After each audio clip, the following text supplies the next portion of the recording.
Let's see how this goes. Echo! Echo! Okay, people, welcome back to another Fwoosh Weekly. As always, I'm Robo, and it's a bit of a lean week. What do you expect, though? We are in the taillights of back-to-back shows. There was San Diego Comic-Con, then there was PowerCon, followed by Toy Fair in its oddball time slot of the year, and then last weekend was New York Comic-Con. There has been a lot of toys shown over the past couple of months. So I'm not gonna grump about taking a little breather, which I say every time it's a light week, but you know, it just gives us time to sit back and appreciate what we've got. And you have to do that sometimes. It can't always be, what's in the future? What's on pre-order? What are you gonna show me this week? I can't buy this unless you're gonna show me this. Sometimes you just have to look at your shelves or look at the pile you haven't even opened up yet and go, you know what? I bought that for a reason. Because I got warm fuzzies in here somewhere. Let's open that up. Let's play with this. It's okay to take it easy like Sunday morning every now and then. Saying all that, we may not be feasting this week, but we ain't starving either. Jumping back to last week where we talked about Diamond's Marvel Selects on display at New York Comic-Con, of course, they came back later in the weekend and showed off a physical prototype of Annihilus. We'd only seen this in digital form previously. It's always nicer to see some resin goodness. Now, at this point, I am beating the ever-loving hell out of this dead horse, but I do not collect 7-inch scale when it comes to Marvel. But when Diamond shows off something that I can cross-pollinate into my 6-inch displays, I'm all over it. Annihilus is one of those characters. He's a bug creature from a different continuum within the Marvel Universe. He can be a little bit bigger than my Marvel Legends. From the initial reveal, we knew there were going to be several options when it came to the Cosmic Control Rod, but we didn't know that he was also going to come with a younger version of himself. That is just cool. That's an extra option. That's like buying 2 figures for the price of 1. Notice I said figures, not action figures. One is an action figure, the other is a figure. So technically, they are both figures. I've seen some gripe about the main figure's head size, and yeah, I can kind of agree. It may be a bit large. But now that I look at the pictures, I really hope that you can swap the heads between the 2 figures. Like, you have the option for the bigger metal-looking helmet head, or you can put the more organic look on top of it. But if you change the angle a bit, it may be too small. So it's on 2 sides of the spectrum, I guess. But something else I always say is that anything is possible with a little heat and a lot of luck. Kaiyodo is tearing it up with the amazing Yamaguchi announcements lately. Just recently, it was Ninja Gaiden and Street Fighter, along with DC Supergirl, so I guess Marvel was feeling a bit left out. Might as well announce a Winter Soldier. And look, I love Bucky as much as the next guy. I really, really do, but he doesn't have the most exciting costume in a world of superheroes. And it's not supposed to be. He's tactical. He's no nonsense. He's a shoot-'em-up kind of guy. I have no problem with his get-up. But in the world of Revel Tech, it feels out of place alongside all the other hyper-posable action figures. Saying all that, it's perfectly fine. It works. I just find myself ambivalent. I like the concept. I love Amazing Yamaguchi. I don't like this. I guess I'm feeling the same way I did about Joker. It's just guy in clothes. It's just not for me. But that's okay. If you wanted a crazy posable Winter Soldier, there you go. Have at it. Well, not yet. It hasn't been actually solicited. This is just the announcement. Maybe once that comes along, the pretty promo pics will sway me or something. We'll see how I feel then. But at this exact moment,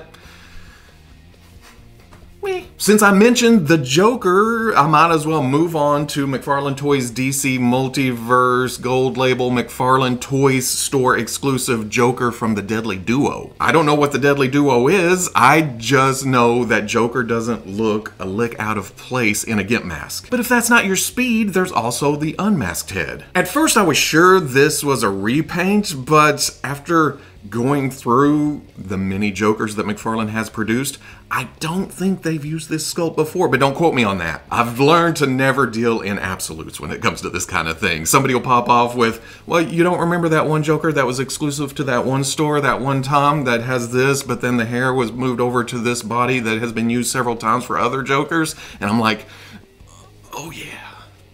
You're right. Hey, you. I dig the grayness to the skin tone, though, and the messiness of the lips. It adds a little something. But like I said, the body is definitely reused from previous Jokers, except for the tie, maybe? Probably. Maybe not. Get your damn hands off her. Basically, another clown prince of crime from the house that Todd built, exclusive to McFarlane's own online toy store. While I was on that McFarlane's toy store, I noticed that they also had an exclusive Spawn Gold Label Cygor Patina edition. I could have probably remembered all that, but I have to make sure when it comes to McFarlane, because words, it's like, okay, we're gonna put this here, and then bring this around, make it as long as possible. I don't follow this line near as close as I do DC Multiverse, so I don't know what's old. I don't know what's new. All I can do is compare pretty pictures. First came standard Spawn series Cygor with its silver cyborg parts on a big hulking gorilla. Hence Cygor, cybernetic gorilla. It all makes sense now. Then there was the Amazon exclusive Gold Label 2-pack with She-Spawn, and this time around Cygor sported some basic villain greens and purples and oranges to spice things up a bit. Now the new Patina version is a copper bronzy color with hints of green for an aged look, which makes it one of the few McFarlane exclusive figures where the long-ass name actually makes sense, where it's justified. Then the fur is darker than the original version, which matches up with the She-Spawn 2-pack, along with the brown patches, but overall, that works with the metal effect. Like I said, exclusive to McFarlane's toy store, and another option when it comes to your collection of robots, gorillas, or whatever you want to use this for. Another week, another Fresh Monkey Fiction Big Bad Workshop Operation Monster Force pre-order, but this is the end of the road, boys, at least for Wave 2. They announced that Halloween Boy would be it until Wave 1 hits our greedy, grubby little hands. And hey, that's not a bad thing. They've ran us out to early 2025. It's time to sit back and wait for some plastic. And this is probably a surprise to no one, but I have no clue who Halloween Boy is, despite him being from an indie comic. Judging from the appearance alone, I love the pulpy feel. It's adding a bit of corniness to the overall serious tone of the Monster Force storyline. But then I read the blurb on the Big Bad Toy Store solicitation page, and it is so batshit crazy that it makes me love the character even more. And I'm just gonna read it because it needs to be heard. It needs to get out there. Halloween Boy is the world's greatest archaeologist for hire, super scientist, and warlock. Raised by machines on a floating skull-shaped island in low orbit, the man known as the Demon Who Lives has dedicated his life to helping individuals in impossible situations. Some have said he's a traveler from another time or an adventurer from a parallel world. No one knows his origins for sure. What can be confirmed is that Halloween Boy's mastery over the powers of darkness are only rivaled by his steadfast convictions. Oh, it don't end there. Hold on. Unbeknownst to him, Halloween Boy is the 666th descendant in a despotic cabal of interplanetary cultists named the Midnight Legion. Hades Island, the place he currently calls home, was once the central command base for their brutal and totalitarian efforts. Oh, we're still going. Sit back down. Sit down. Since learning of the Forgotten King's resurgence, Halloween Boy has been working as a special operative for Declan Van Helsing. Halloween Boy's involvement in this organization is not purely altruistic, however. Whew. While he is committed to helping Declan Van Helsing thwart the Forgotten King's plans, he is also scheming to kill Count Dracula at his first opportunity. ... I don't even know what to think about all that. It is so overcomplicated, and I'm sure it's pulling a lot from the indie comic too. That this is his backstory shoved into Monster Force. But it's also poetic. It is beautiful. Like I said, a little bit of cheese for this big, delicious casserole. Remember a few weeks ago when I proclaimed that I do not collect Mattel's Masters of the Universe Origins line? That was before the Filmation-inspired cartoon collection dragged me in, just kicking and screaming. But now, the Turtles of Grayskull Teenage Mutant Ninja Turtles crossover just seals the deal. I guess I'm collecting Origins. We've had more than our fair share of TMNT lines. More than our fair share. And there's also been various Motu lines.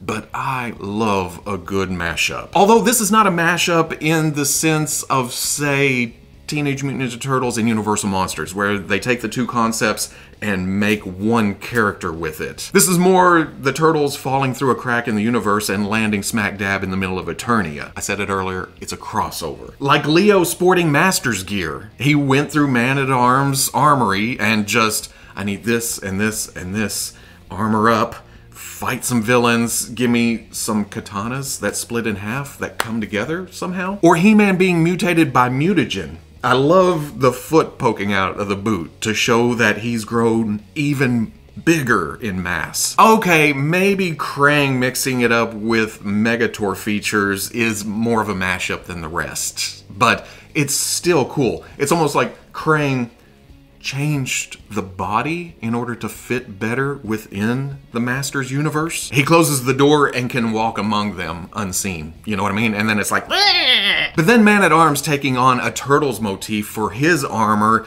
it brings it back around to crossover. I find Trapjaw upgrading his own mechanical parts with Mouser tech to be the most inspired though. Don't get me wrong, first glance was like, what the hell is going on? Second glance was, oh, okay. I see what they're doing here. That is neato. The white does a lot to spruce up his standard color palette, and him peering out of a Mouser mouth is the dumbest, cutest thing I have ever seen. I absolutely love it. And don't forget the shell and crossbones on the championship belt. Plus it looks like you can get a full Mouser out of this. Pull the arm off and then he's got the legs hanging from his hips. But you know which figure made me sit up and take notice of this line as a whole, right? The best turtle plus the best Master's gear equals this beautiful sumbitch right here. Donatello in a modified suit of Duncan's armor just feels so right. End of the day, it's two great tastes that taste great together.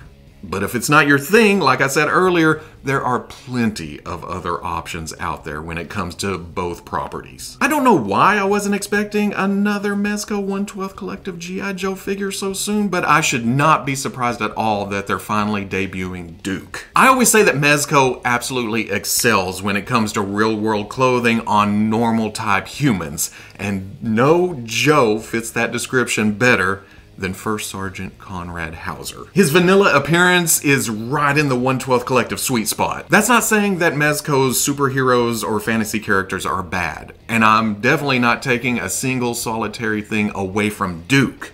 Just that it fits. This is their steak and potatoes. This is what I pictured when I first heard that Mezco was doing a G.I. Joe line. To make up for the standard uniform appearance, they've loaded the figure down with all kinds of weapons. They went as far as to add a mud splash. A mud splash! G.I. Joe truly will fight for freedom wherever there's trouble, even when the ground is slightly soggy. My problem is not with the design itself, just a little bit of the execution. I'm talking about the face, specifically the eyes. They seem like a throwback of some kind. The light blue of the iris is a little light, causing it to fade into the white, leaving the pupil to dominate the appearance. It's almost an undead zombie look. I can't help feeling that because it's just like, or an accidental callback to the way they used to paint the vintage figure's eyes. You remember eyelash dot. Otherwise, it seems like a good addition to the team if you're building out your Mezco 1/12 Collective G.I. Joe squad. While we're on the subject of G.I. Joe, during New York Comic Con, Alpine was announced as a name-only reveal for Hasbro's G.I. Joe Classified Series line. Pretty sneaky, hiding it within Super 7's G.I. Joe panel there. But it's still good intel. And that's all I got. When it comes to the name-only reveals, this will probably fly out of my brain in the next 24 hours, and then when the digital reveal happens, I'm like, oh, Alpine, oh, yes. That's on top of it being another Joe on top of the ton of classified series that have been shipping lately. Because there's been a lot. But we ain't grabbing, right? Give us all the Joes, all the Cobras, all the operatives, all the characters within that universe. Early, late, Robo Joe, whoever you want to give us, you know? Finally, a teeny tiny morsel of Marvel Legends news. The HasLab Giant Man campaign is winding down at this point, with just the weekend and Monday to go. And I don't claim to be an expert. I don't get on here a lot to talk about the campaign as it's happening, unless there's some kind of update. If it happens, it happens. If it doesn't, well, it wasn't meant to be. I do not play the shoulda, coulda, woulda game. I don't have all the information. I can't peer into other universes to see what happened if things were done differently. And I sure as hell don't claim to know what lurks in the hearts of all collectors. I just know that I was lukewarm at first. Happy to stick with my Toy Biz Giant Man because of the sentimental value. I was unemployed at the time that came out. My wife got off work late. She went by Walmart, found a case, picked it up, surprised me when she got home. She said, "Here's Giant Man and all the figures that come with it." And I'm just like, but as the days and weeks have passed during this whole crowdfund, and people have come back with their impressions after seeing it in person at New York Comic Con and new pictures and comparisons, I think I'm coming around to backing this damn thing. It looks awesome. It feels worth the price to me because I can only speak about my own situation. I can adjust my shelf to accommodate this figure because that was one of my gripes. I was like, where I have my original Avengers right now, it only fits that Giant Man. I guess I could just take the shelf off the wall and move it down. Plus, I think it's time to finally retire the last remaining Toy Biz figure in my collection. It's time to lay it to rest. I'm not getting rid of it because, like I said, there's some emotion behind it, but it's outdated at this point. That's what I'm trying to say. It's time to put aside childish things in order to replace it with bigger and better childish things. Yeah, I'm backing this huge hunka Hank. But that's not the only reason I'm bringing all this up. It's more because the Marvel Legends team have announced Wasp for the 2024 schedule. This is essentially a continuation of this year's Avengers Beyond Earth's Mightiest celebration. Could this be a Hail Mary to try to get Giant Man through the goalposts? Because it's a companion piece to that, on top of being an update to a founding Avenger that we've been needing for a while. Maybe. Should this have been shown earlier? Perhaps. Would it have made a difference? Possibly. It doesn't matter. They're showing it now. If this pushes you over the edge, cool. If it doesn't, cool. But expect more from Hasbro next week because they have announced their Pulse 1027 show is next Friday at 3 p.m. Eastern. What have I told you about Friday reveals? Nah, I guess we'll work around it because I don't think there's going to be a huge amount of news. Dan from the Marvel Legends team tweeted, or X'd, or whatever we're supposed to call it now, that it's a small dose of Marvel Legends, and I'm expecting the same for the other brands. Also, again, this weekly may sound and look a little bit funky because I'm out in the new space and I'm still working on things, but I couldn't work in both. I couldn't keep the old setup while working on the new setup. I had to move equipment, and now here I am, experimenting. As I've gotten better with my editing software, I've learned that green screen is easier to key out. So I've been meaning to change that out for a while now. This seemed like a good time since I was putting in a new space. Also, I didn't have to work on a creek right there. So bear with me for a bit. I'm working on it. I'm getting more sound panels and trying to get them positioned correctly and everything. But I am giddy at the possibilities. Most of all, watch, no tripping. Nothing to trip over. I'm going all the way around the room. And come back around and look. I'm back. And I think I fixed the Wi-Fi problem for this Sunday's upcoming Fwoosh cast, because if you saw my test stream on Wednesday, ooh, it's broadcasting in 8-bit. I don't prognosticate.